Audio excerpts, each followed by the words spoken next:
Bienvenido a Punch. En este episodio encontrarás una fascinante plática con una gran personalidad, quien por medio de su historia nos inspirará a volvernos imparables. En Punch hablamos de negocios, finanzas, emprendimiento y desarrollo personal, con personas que tienen trayectorias extraordinarias, quienes nos comparten sus aprendizajes, herramientas y mentalidad para que puedas aplicarlo en tu vida y en tu negocio hoy mismo. Antes de empezar, suscríbete para que puedas ver todo el contenido que tenemos preparado para ti. Prepárate para aprender y disfrutar. Esto es Punch y yo soy Elio Mizrahi.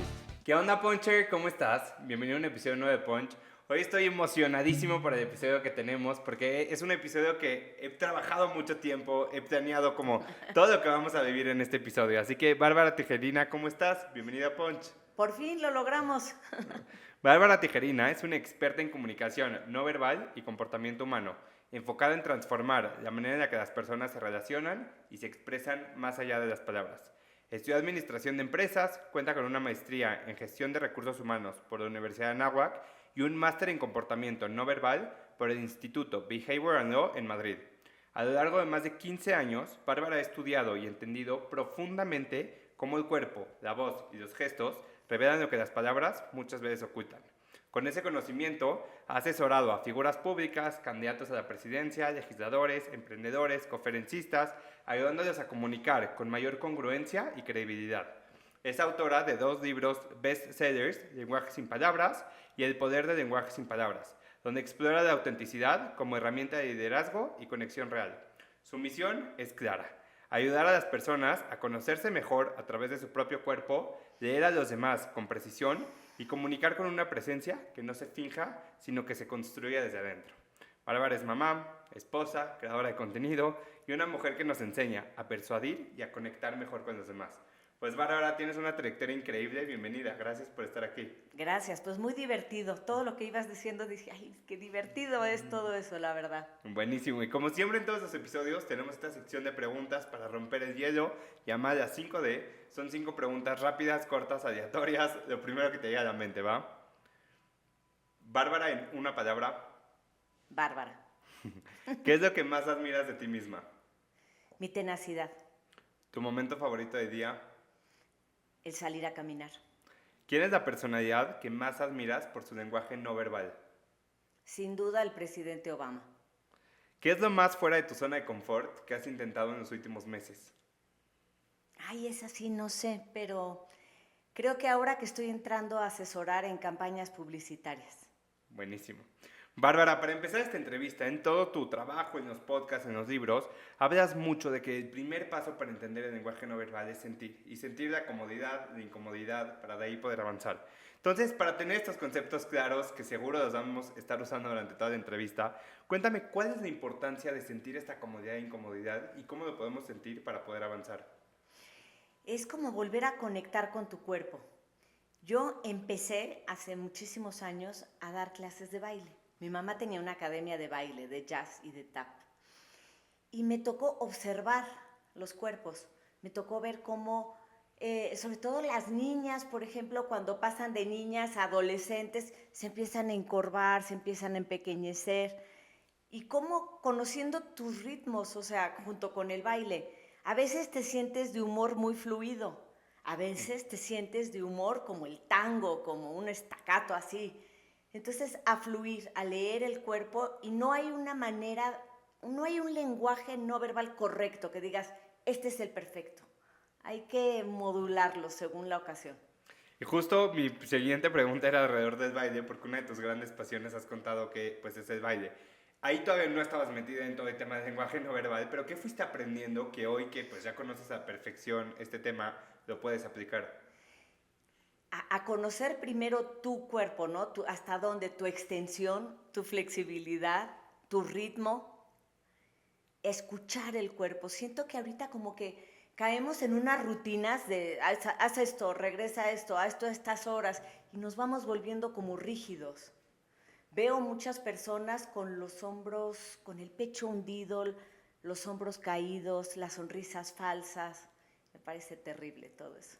Buenísimo. Para empezar a conocerte, cuéntame un poco de tus inicios, ¿no? ¿Cómo eras de niña? ¿Desde siempre tuviste esta capacidad de observación o cómo fuiste creciendo?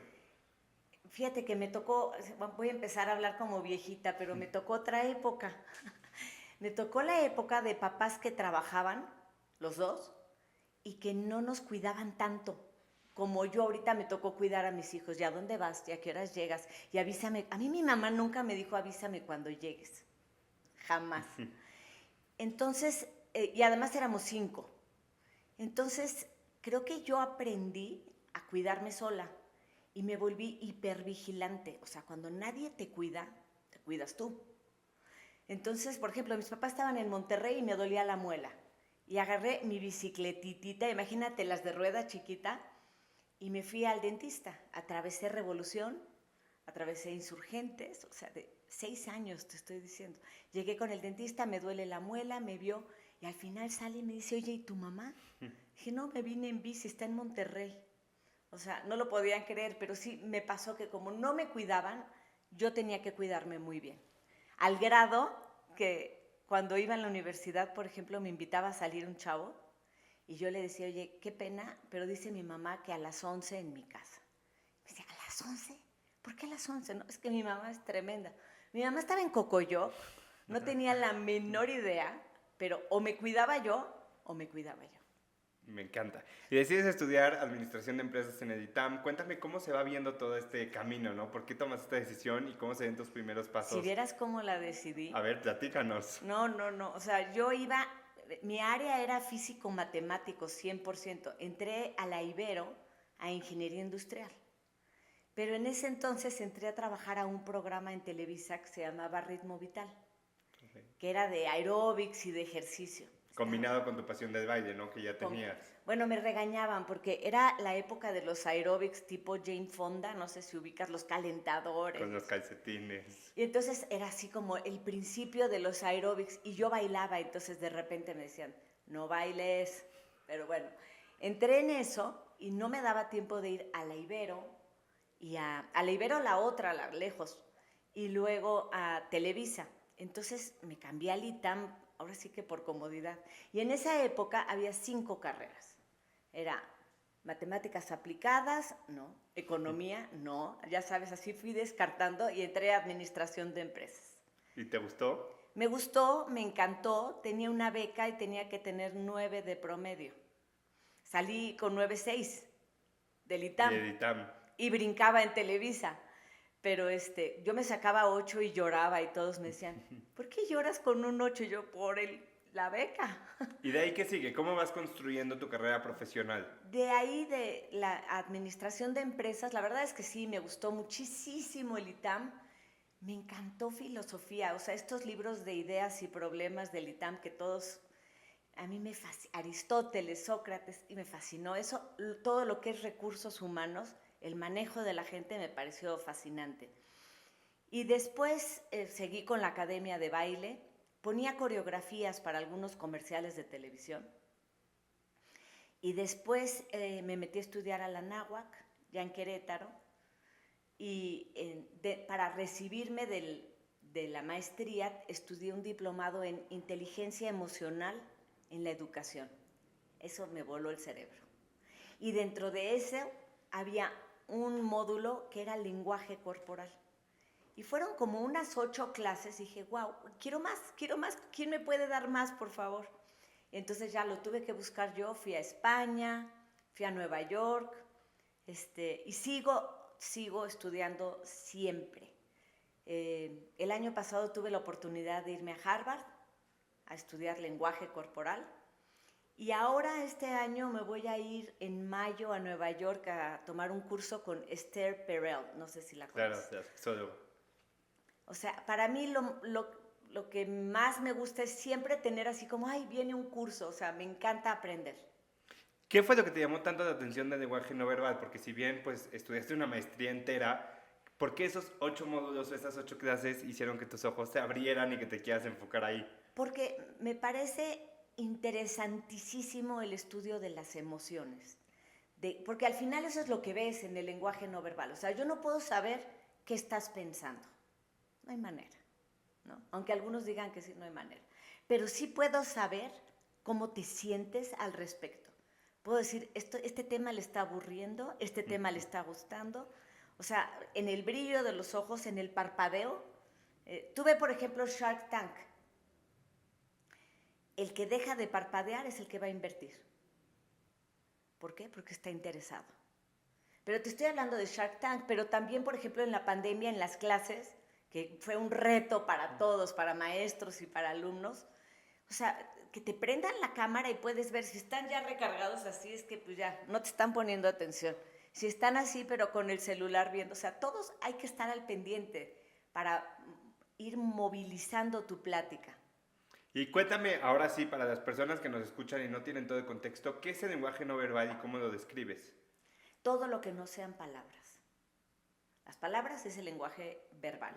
No verbal es todo lo que dices desde tu ropa, tu sonrisa, tu olor, tu puntualidad, tu entorno, tus manos, tu mirada, tu parpadeo, tu postura, dónde pones las manos, dónde están los pies, tu respiración. Es un canal no verbal. De eso hablas mucho en el libro, ¿no? De los 8 lenguajes que comunican. Entonces, ¿cuáles son esos lenguajes que comunican? 8 canales. Canales, perdón, que comunican.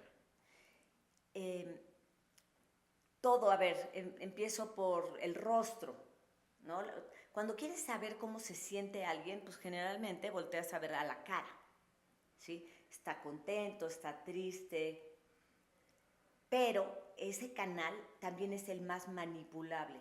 O sea, si yo, por ejemplo, ahorita estuviera enojada por algo y quisiera fingirlo, lo puedo fingir sin ser una gran actriz, bien, ¿no? Puedo sonreír falso y social, pero es el que más se puede fingir. Dentro del rostro, pues la mirada, la sonrisa, las manos, la postura.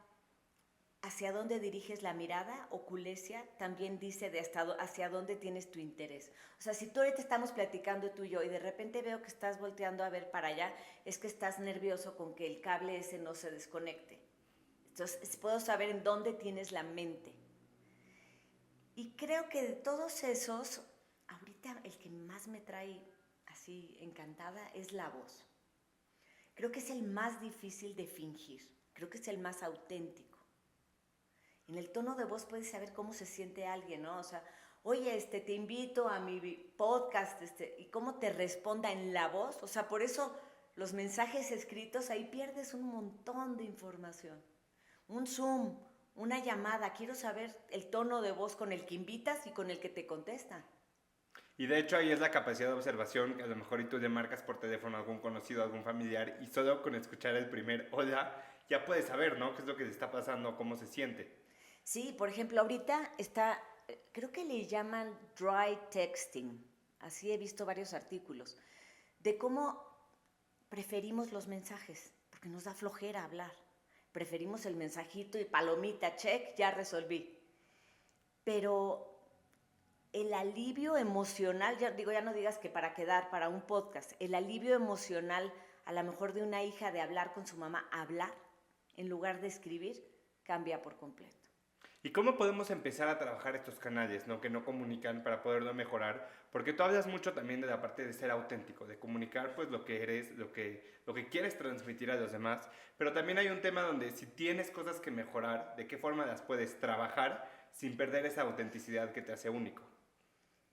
¿Qué cosas podrías trabajar? Mira, creo que hoy en día es fundamental trabajar en la postura. Creo que el celular nos está te endereza. La postura, o sea, la computadora, el celular nos tienen unas posturas. O sea, tienes que saber que el cuerpo se comunica con la mente y la mente con el cuerpo, ¿sí? Si estás muy emocionado de algo, vas a estar derechito y vas a estar así. Si algo no te ilusiona tanto, estás cansado, así, y bajas la postura. Pero a la vez esta postura le está diciendo al cerebro algo. Ahorita no te preocupes, ahorita estamos en estado tranquilo. Y si te pones en estado más de alerta, también pone el cerebro en otra disposición. Entonces, ser muy conscientes de tu postura. Y de ahí, ¿qué otros tipos de canales podemos ir trabajando y mejorando? Mira, el más importante, por ejemplo, tú cuando ves ahorita entrar a alguien, ¿tú qué crees que sea que es en lo que más te fijas? ¿En qué canal? ¿Qué crees que ves cuando entra alguien ahorita? ¿Qué verías primero? Yo su carro, Ajá. ¿Qué más? la forma en la que camina. ¿Sí? La apariencia. ¿Es viejo? ¿Es joven? Estudia, a lo mejor viene con un uniforme, es alguien de mantenimiento, no sé. El juicio que empezamos a hacer. Todo eso lo empiezas a ver en fracción de segundos. Pero lo primero que vemos generalmente son las manos, porque las manos muestran nuestras intenciones. Si tú ves a alguien que está así, a lo mejor no eres experto en lenguaje no verbal, pero dices está cómoda, ¿no? Si está así, está nerviosa, está así, o sea, puedes saber su estado emocional, su mundo emocional. Entonces, las manos me parecen un canal importante. Estaba viendo ahorita el equipo de seguridad del presidente Zelensky, que lo rodean, imagínate, y ellos van alrededor cuidando. ¿Sabes hacia dónde dirigen la mirada de los de alrededor? Porque todos le hablan, le regalan algo, le dejan un recadito. Los custodios no voltean a ver ni la cartita, ni la sonrisa, ni la cara. Están viendo las manos de los de alrededor, porque ahí están las intenciones. Ahora, tú quieres, como tú, qué decirles a ti y a tus amigos de qué cuidar de las manos a la vista siempre. Hay gente que tiene la maña de la bolsa, la mano en la bolsa y se resta muchísimo. O sea, si yo empiezo a platicar y no te muevo las manos, no sé si sientes que el mensaje pierde... Sí, hasta tu postura cambia automáticamente. La postura, pero imagínate que yo te estoy vendiendo algo. Oye, Elio, este pan no sabes qué bueno es y si lo quieres... Oye, Elio, ese pan no sabes cómo es. Cambia por completo, ¿no? ¿Y cómo hacerlo sin abusar de estos recursos? Porque creo que muchas veces podemos tender, y no sé si es una parte de no ser auténtico, de querer transmitir de más, pero estar abusando, estar usando de más, y ahí creo que también comunicas algo pues incorrecto o erróneo.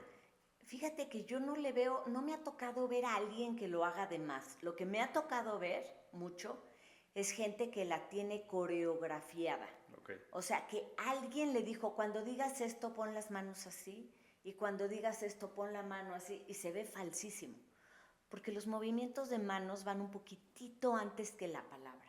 Ahorita, por ejemplo, le hice así, antes de decir poquitito.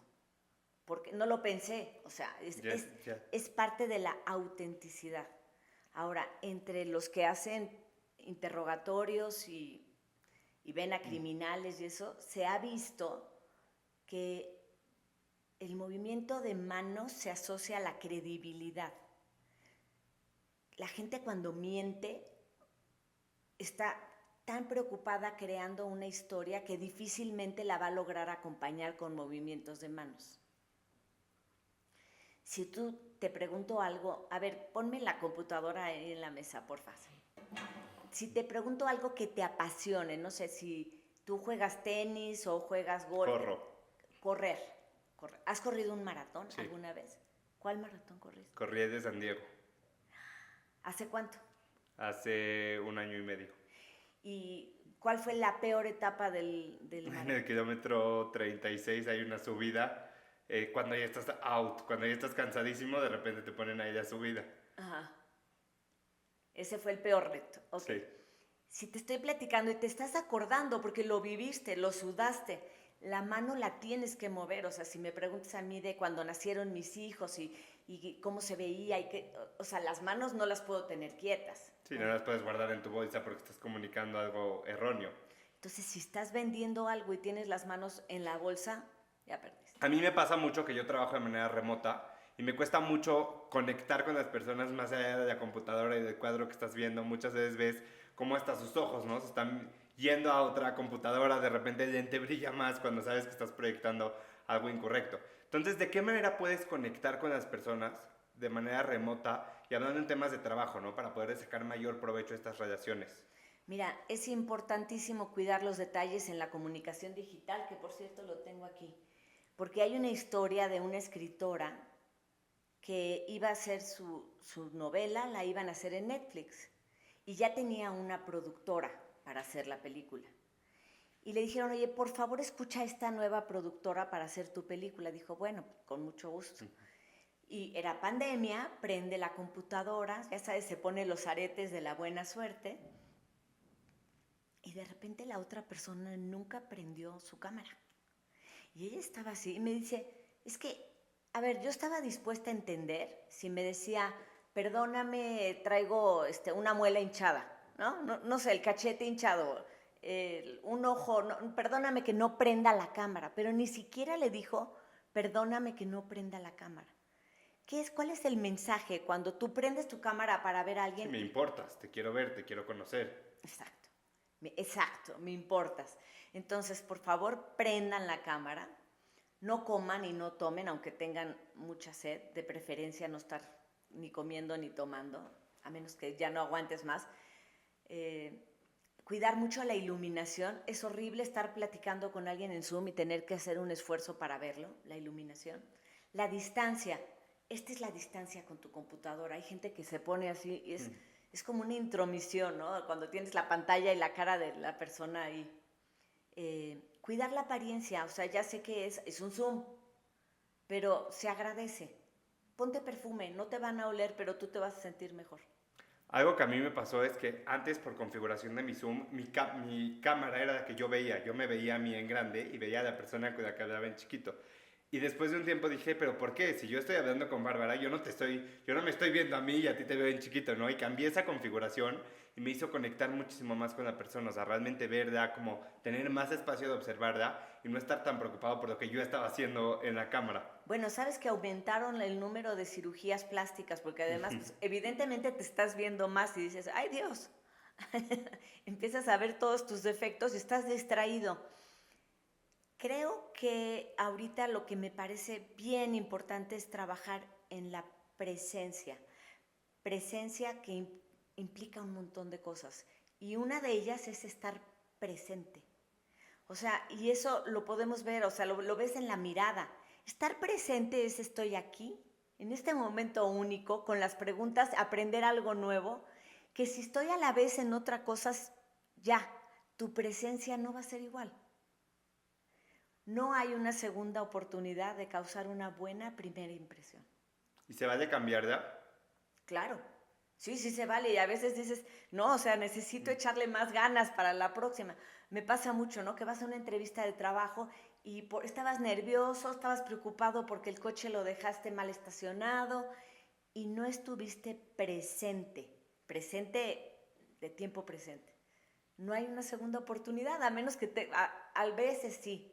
Pero por eso, cuidar de tener el 100% de tu atención en ese momento.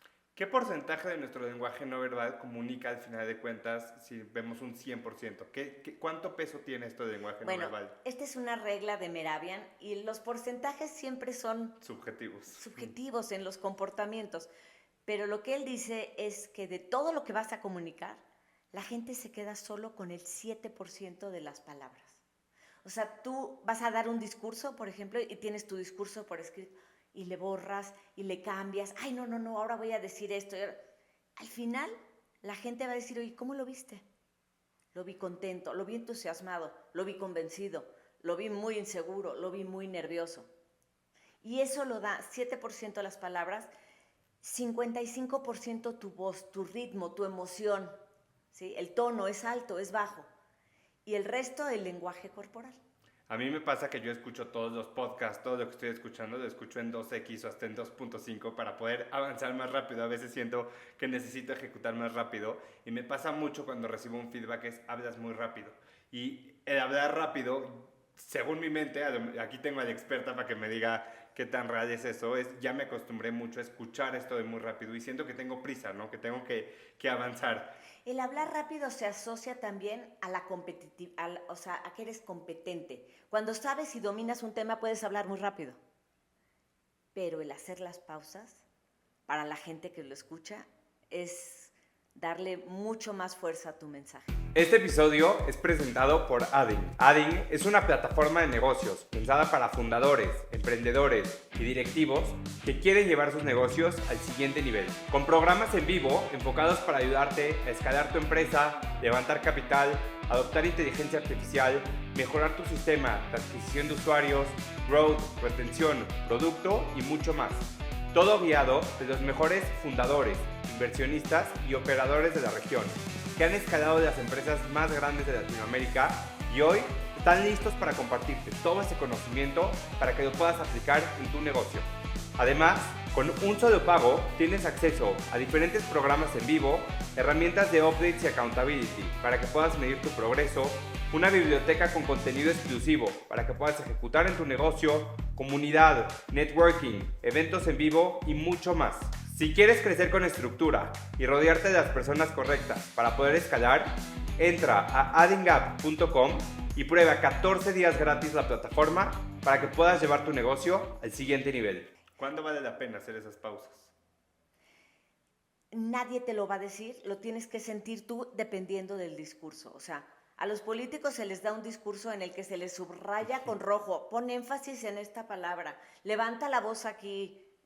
Pero yo creo que los que están escuchando y tú, ¿en qué parte te quieres detener? Porque, a ver, yo me quiero detener en decirte que las manos son muy importantes. Y ahí voy a hacer la pausa. Y voy a hacerla sin pensarlo tanto porque es auténtico, me parece importante.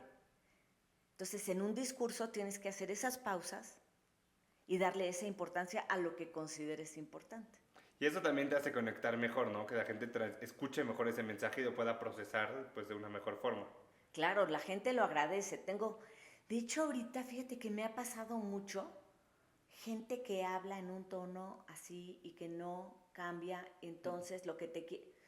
Y después de un ratito, o sea, el cerebro no puede con eso, no puede con el monótono. Entonces, eso sí, tengo a varios de mis alumnitos ahorita trabajando en eso, en bajar la voz, luego en levantarla, en hablar rápido a veces y otras veces despacio, en eliminar las muletillas.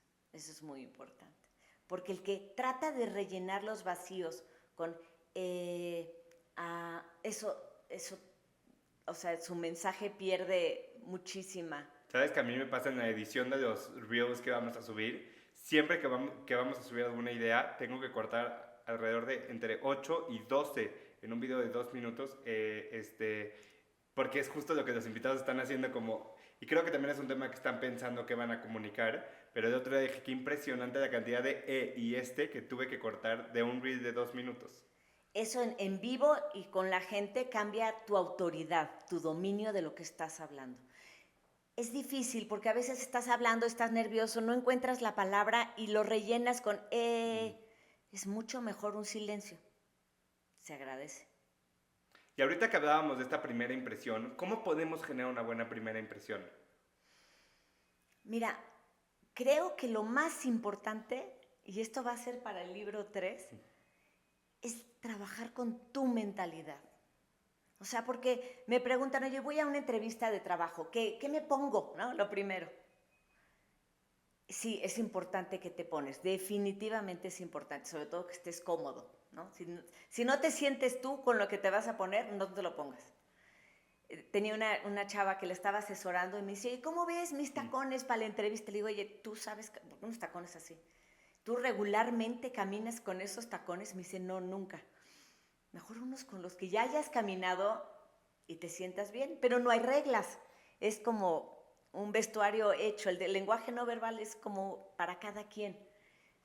Hay gente que dice, me ha tocado, ¿no? Que van a un evento y se ponen el taconzotote y en el coche traen chanclas porque dicen, no, yo no aguanto los tacones. Dice, pero necesito sentirme poderosa. Entonces, es muy relativo cada quien. Sí se tienen que sentir cómodos, pero tienen que trabajar con tu mentalidad. Mira, estaba escuchando ahorita que más del 70% de las personas han vivido en algún momento el síndrome del impostor.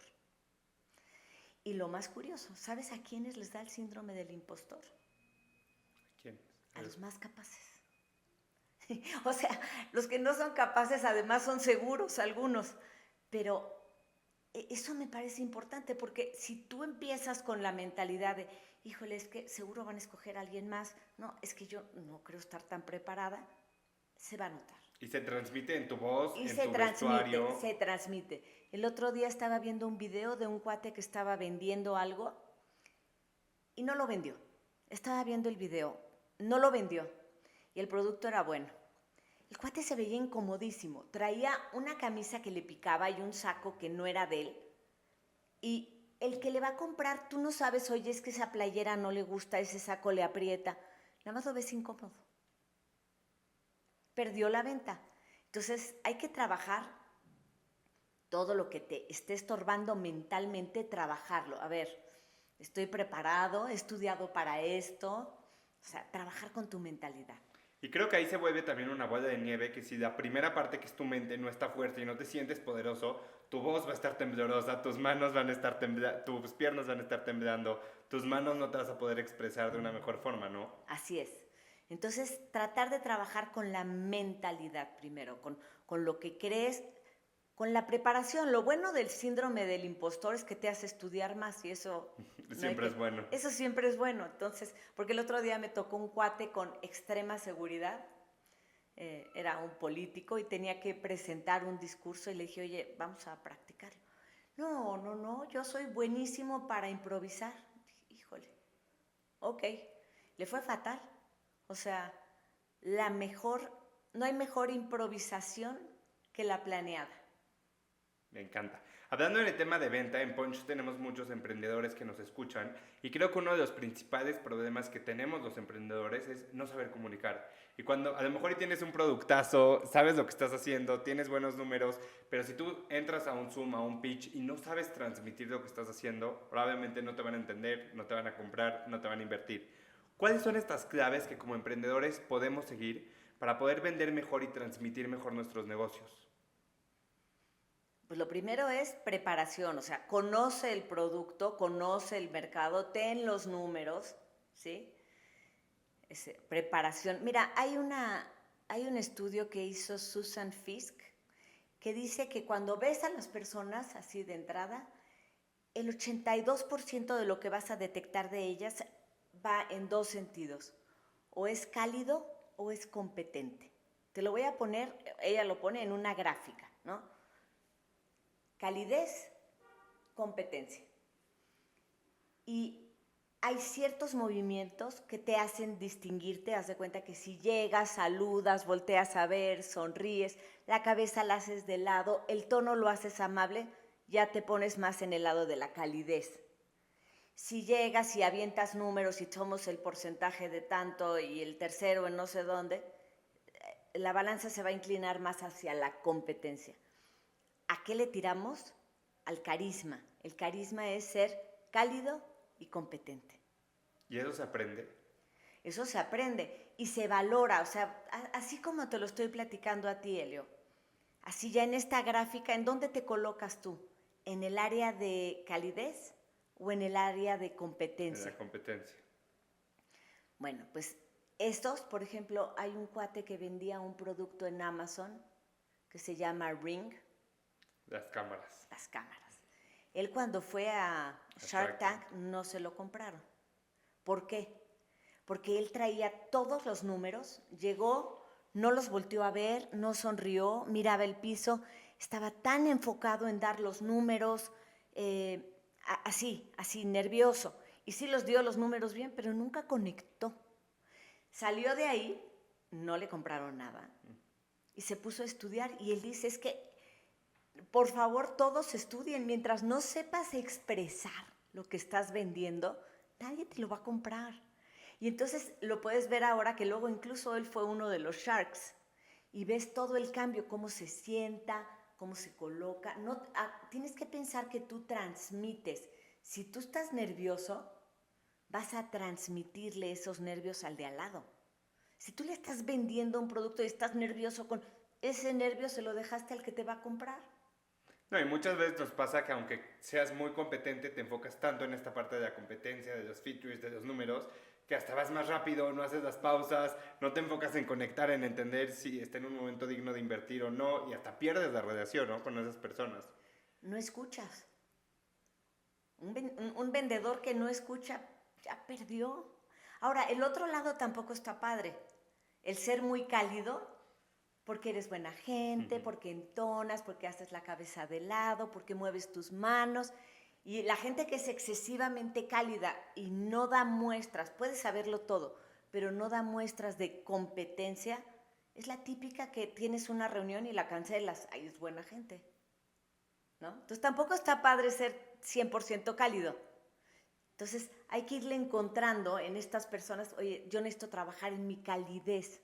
Si eres tú por ejemplo, que dices que es más del área, tengo que trabajar en mi calidez. ¿Cómo trabajas en tu calidez? Con el contacto visual, la cabeza de lado. Mira, esto que estás haciendo ahorita es importante. Es un detalle, parece una tontería. Pero cuando alguien te está hablando, el asentir, ¿sí? ¿Te estás dando cuenta? Conecta, porque me está escuchando, no está pensando en la pregunta que sigue, está escuchando y le está haciendo sentido lo que le estoy diciendo. Que todo en lenguaje no verbal, pues hay que encontrar el rango. También las personas que asienten demasiado y que para todo parece así, es demasiada sumisión y ya no comunican competencia. Es muy sutil, todo es muy sutil. Entonces, la clave del lenguaje no verbal y de lo que voy entendiendo de lo que dices es encontrar como este mix que a ti te funciona, que va con tu autenticidad y como una estira y afloje, ¿no? Entre las diferentes canales que comunican. Exacto, pero te falta algo bien importante, ¿sí? ¿Cómo comunico? Estás todo de aquí para acá. Aprende a leer al otro. Aprende a escuchar y a leer al otro, porque ahí tienes toda la información. Ahí te está diciendo el otro qué es lo que quiere, cuánto lo quiere, cómo le gusta. Me tocó, por ejemplo, darle un curso a un grupo de médicos oncológicos del cáncer.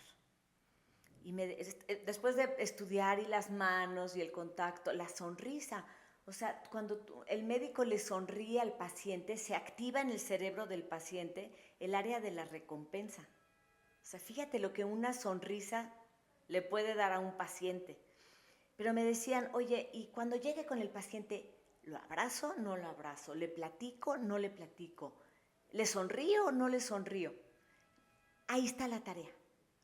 No todos son iguales. Va a haber unos que van a decir, híjole, hoy ni me hables. Va a haber otros que van a agradecer muchísimo que les llegues platicando. Hay que saber leer a la gente. Y te estoy hablando de médicos oncológicos. Ahora, vete a ventas. A veces te gusta que un vendedor te presente algo. Vamos a pensar en una tienda de ropa. Mucha gente cuando llega el vendedor y se te acerca, le dice, te sales, ya, no quiero que me estén acosando, ¿no? Y en cambio otros les gusta mucho que les vayan diciendo, oye, pero tenemos en gris, pero también nos llegó en azul. ¿Cuál es el correcto? Depende de la persona. Hay que saber leer a la gente. ¿Y cuáles son esas claves de observación que debemos de fijarnos? Mira, Alan Pease es un maestro de lenguaje no verbal que fue el que asesoró hace muchos años a Vladimir Putin. Adoptar estas posturas de poder, ¿no? Y caminar. Y él decía que él tenía esta habilidad, porque sí hay gente que es más empática que otra, hay gente que puede visualizar cómo se siente el otro. Y él decía que desde muy chiquito él vendía unas fibras para lavar trastes y que iba con todos los vecinos a venderles. Y él decía, es que sé perfecto cuando puedo insistir y cuando no. Él lo reducía a las manos. Dice, cuando las manos no están a la vista, ya se acabó la venta. Pero yo no creo que podamos ser tan tajantes así. Pero sí puedes ver si te está manteniendo el contacto visual, si ya bajó la cabeza, si ya sacó el celular, si está cómodo o incómodo. Si estoy platicándote algo y estás sentado así y estás cómodo y de pronto pones los pies atorados atrás de la silla o de repente te dije el precio y cruzaste los brazos, obviamente te incomodé. Obviamente te incomodé y si me di cuenta, te puedo decir, oye, pero eso se puede ajustar, lo podemos hablar. Estoy a tiempo de venderlo, si me di cuenta. Si estás en la luna, si estás en el iPad, ya se te fue. No, eso está fuertísimo porque estamos tan enfocados en nuestro discurso, en nuestro papel, que muchas veces se nos olvidan, ¿no? Todos estos detalles y ahí es cuando se pierde una venta o cuando se gana. Ahorita me imaginé que dices de ir a vender en las fibras. En un episodio pasado teníamos a Alejandro Kazuga, él fue director de Yakult en Puebla y él es japonés y él cuenta que cuando él vivía en Japón iba de puerta en puerta a vender Yakult. Y cómo desarrolló esta capacidad de si llegaba a una casa con una señora mayor, de qué forma vender el Yakult, cómo hacerla sentir cómoda, cómo explicarle los beneficios para su salud. Después iba con una familia de niños, cómo a lo mejor y darle hasta una prueba al niño para que el niño le pueda recomendar a los papás. Y es lo que se me está ocurriendo ahorita de decir, esta parte del lenguaje no verbal, pues creo que no es estática, no es uno y ahí muere, no es esta capacidad de estarlo cambiando y ejecutando dependiendo de la situación en donde estés, con las personas con las que tienes que estar. Y ahorita que lo dijiste del japonés, me viene a la mente. Hay ahorita, has oído 1000 veces tú la palabra inteligencia emocional. Mira, ahora se habla inteligencia no verbal, porque es saber leer a la gente y eso tiene que ver con el entorno cultural. Porque, digo, en Japón a lo mejor vas y le das una probadita al niño. No sé, en Estados Unidos te meten a la cárcel si le das de probar a un niño. El qué tanto te acercas a la gente, cómo los saludas, el contacto físico, el contacto visual. Para los asiáticos el contacto visual es una intromisión. Ahí sí apagan las pantallas, ¿eh?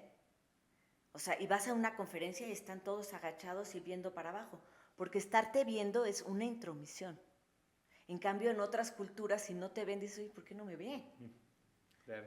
A mí un tema que me encanta es el tema de marca personal y de hecho es un tema que hemos platicado mucho en los diferentes episodios con los invitados. ¿Qué tan relacionada está tu marca personal y lo que transmites con tu lenguaje no verbal?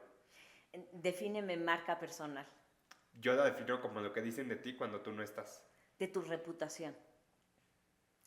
Pues yo creo que tienes que ser congruente entre lo que haces, lo que dices y lo que piensas. Porque si dices, no, yo soy súper honrado y me parece muy importante, pero me voy a llevar las de estas. O sea, tiene que haber una congruencia, incluso en la imagen, ¿no? En la ropa. Si dices, soy súper creativo y me gustan las chambas de publicidad y eso, no te esperaría ver de traje y corbata. Pero si eres un abogado, a lo mejor sí saco y sí me fijaría que los zapatos estén muy limpios. Tiene que haber una congruencia entre lo que haces, lo que dices y lo que piensas. Y en el contexto de que en Punch tenemos muchos jóvenes que nos escuchan, ¿qué cosas crees que son que los jóvenes hemos perdido, tanto por nuestro entorno, por el momento en el que estamos viviendo, que tenemos que darle doble énfasis para transmitir un buen lenguaje no verbal? Para transmitir un lenguaje, ok. Está comprobado que cada vez somos menos empáticos.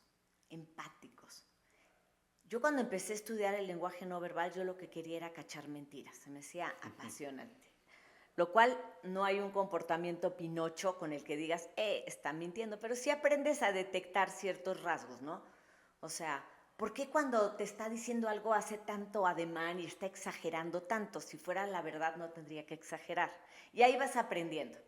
Pero lo que aprendí más padre del lenguaje no verbal es que cuando tú aprendes a observar al otro, es el principio de la verdadera empatía.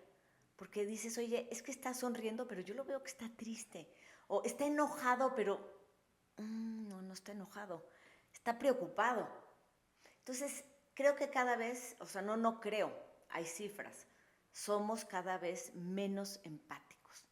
La empatía, que es una palabra que se usa tanto, la definió Giacomo Rizzolatti.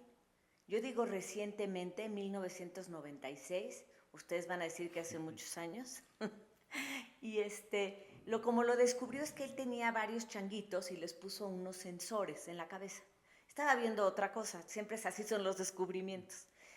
Y él vio que cuando un changuito se iba a comer su plátano, los de alrededor se les activaba en el cerebro la misma área del gusto de ese plátano. Entonces a eso le llamó él las neuronas espejo, que es la capacidad de ver en el otro. Entonces, y se puede entrenar la empatía, y tiene mucho que ver con, ahorita que decías, ¿qué hago y qué hago y qué hago? Voy a insistir en aprender a escuchar, pero no escuchar con la oreja, escuchar con la mirada. ¿Cómo te lo dijo? ¿Se ve contento? ¿Se ve triste? ¿Se ve enojado? ¿Se ve convencido? Aprende a escuchar y a observar al otro. ¿Está cómodo o está incómodo? Eso me parece muy importante. Que era lo que hablábamos al principio, ¿no? Este concepto de comodidad e incomodidad, de cómo gracias a la observación lo puedes ir detectando para poderlo mejorar. Así es. ¿Crees que la observación es el pilar más importante que una persona se debe enfocar si quiere mejorar su lenguaje no verbal?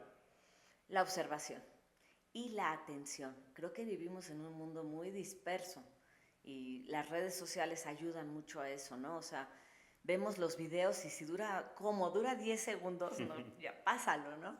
Entonces, y se te puede pasar mucho el tiempo ahí. O sea, si me dijeras un consejo para los jóvenes, uno, nada más uno, enfocarse en algo que quieras. O sea, creo que a mí eso fue lo que me cambió un poco la vida.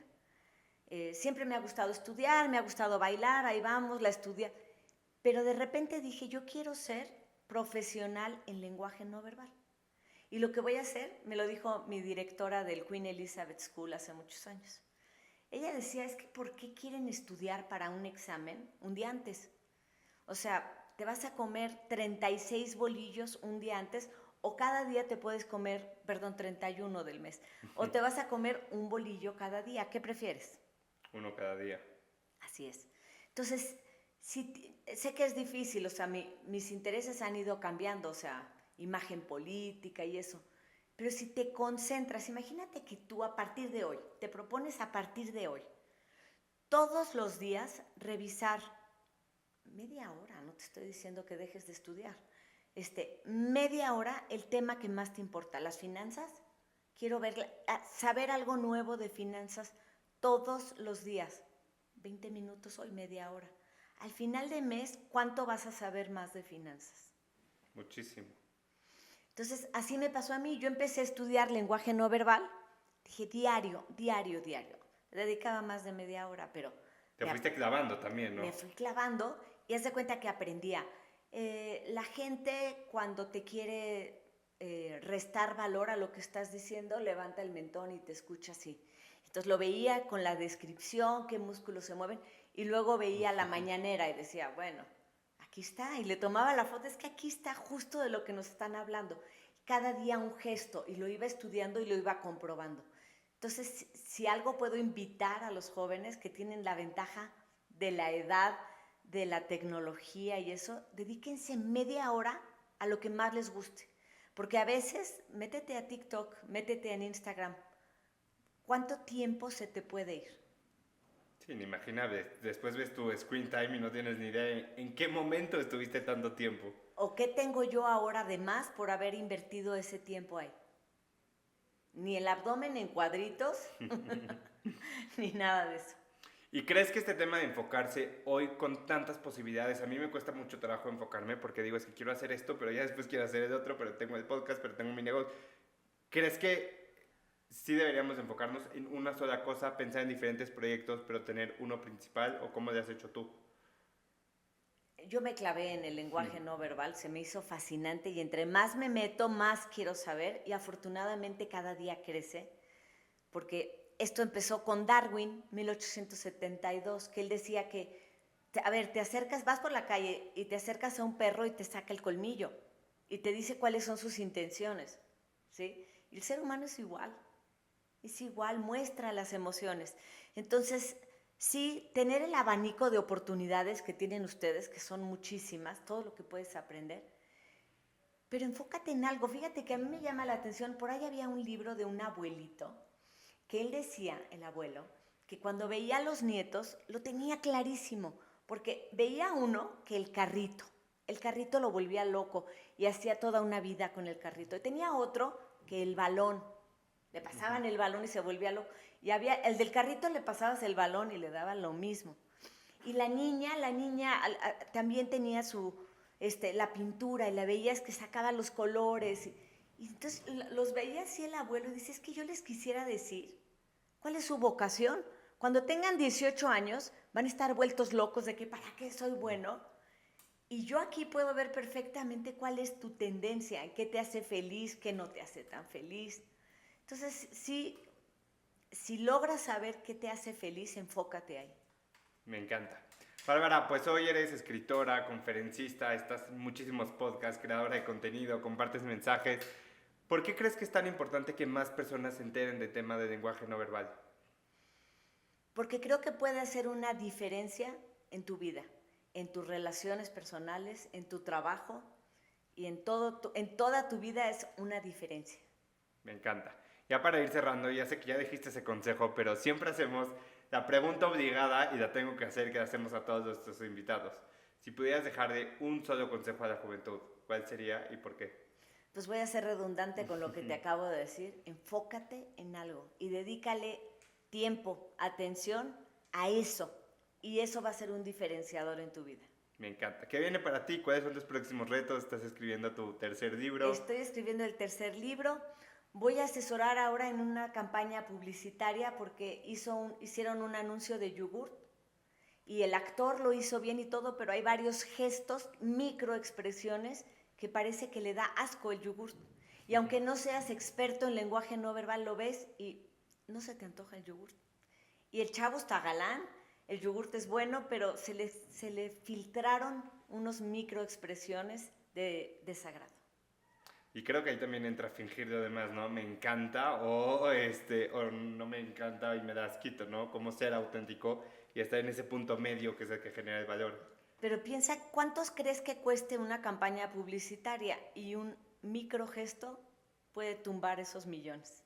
Wow, buenísimo. Bueno, pues muchísimas gracias, Bárbara. Gracias por estar aquí. Como siempre en todos los episodios, cierro con una frase. Y hoy te quiero dar una frase de Brené Brown y que creo que conecta muchísimo con toda la parte de autenticidad, de cómo realmente poder conectar más allá y cómo esto nos puede abrir muchísimas puertas. Y entonces dice, la autenticidad es la práctica diaria de soltar quién creemos que deberíamos de ser y abrazar quiénes somos. Ahí está. ¿Lo puedes decir más despacito, Elio? Claro. La autenticidad es la práctica diaria de soltar quién creemos que deberíamos ser y abrazar quiénes somos. Buenísimo, me encanta. Pues muchísimas gracias, Bárbara. Gracias por estar aquí, a ti. por compartirnos todo el valor y todo el conocimiento que tienes sobre este tema. Muchas gracias. Pues bueno, muchísimas gracias por llegar hasta aquí. Suscríbanse para poder ver muchos más episodios, más contenido que tenemos y nos vemos la próxima semana con un nuevo episodio.